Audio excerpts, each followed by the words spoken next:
One by one, the battle royales are starting to fall, and the game genre that's been dominating for the past 5 years is starting to look a little weak. It all started with Hyper Scape. That was the first battle royale to fall, or maybe it wasn't the first, but it was the one that hurt me the most for sure. That was my favorite battle royale.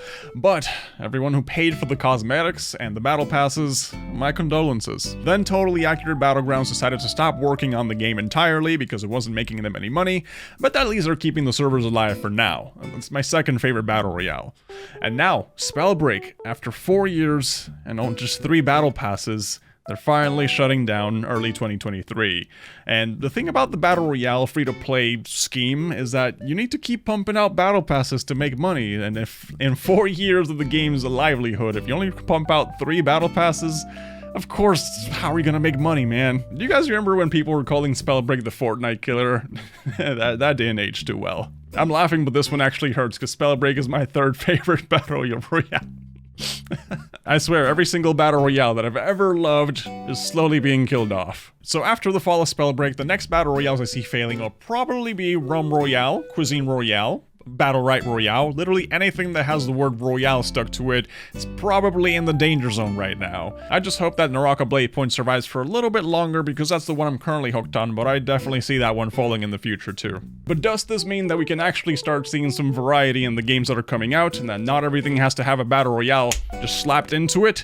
Hopefully, yeah. Battle royales have been feeling super stale for like the past 2 years, and I used to be able to sit through multiple seasons of Apex Legends, and now I can't even just get to like the first 2 weeks of the new season. Like, Newcastle dropped, I played for like 2 weeks, don't care, not interested, on to the next one. And I feel like a lot of players are also feeling that way too. They're just so burnt out from the genre, and they just want something different. They want something new. Like, I personally think the reason we ended up with so many battle royales out of nowhere is because people were really trying to push the esports agenda onto like literally every single game. Like, everything had to be about esports, everything had to be about competitiveness and making money, and somewhere along the line we just ended up losing all the artistic value about gaming in the first place. Like, I personally would love to see more open world survival or just like sandbox shooters or literally anything that's not battle royale. And ultimately I think that these battle royales dying, as much as it hurts me because, you know, these are games I actually love, as much as that hurts me, I think it's ultimately just good for the future of gaming, because now gaming companies will probably be more inclined to stop releasing so many battle royales, and we'll see some new game modes and new titles coming out that are pretty nice and fresh. But ultimately I think the reason Spellbreak just failed in the first place was because it was a battle royale, because it already had everything going for it. It had a beautiful game, just like with Breath of the Wild graphics. It had a very unique combat system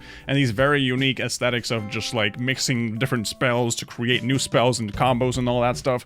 But because it was a battle royale, it just got lumped up together with the rest of them.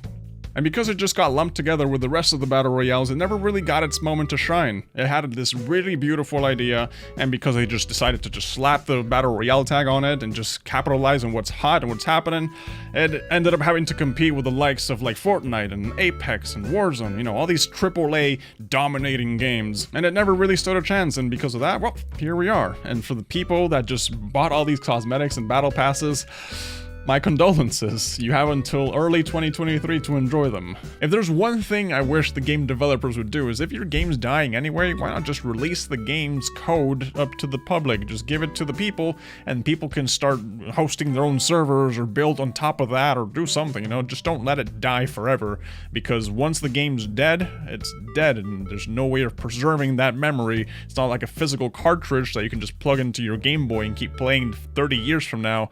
That game is dead. So if hopefully they could find a way to either do that or find a compromise or something, that'd be perfect. But just letting the game die like that, it doesn't sound so cool. But yeah, that's all I really want to talk about. Thank you for watching.